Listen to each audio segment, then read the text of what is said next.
గతం కంటే 6,000 మెట్రిక్ టన్నుల అధికంగా యూరియా రైతులకు సరఫరా చేశాం. మీడియా సమావేశంలో జిల్లా కలెక్టర్ కోయ శ్రీహర్ష వెల్లడి.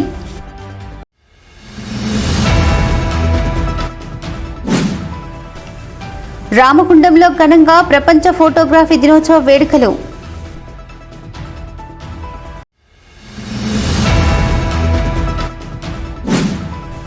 గోదావరికని పట్టణంలో ఘనంగా బొందెలు కులస్తులు తీజ్ మాతా ఉత్సవాలు.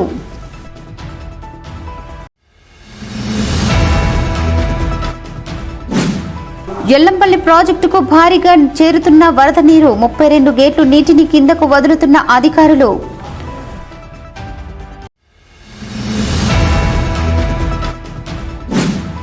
గోదావరికని చేరిన యాదవ యుద్ధ వీరులకు కలశం యాత్ర.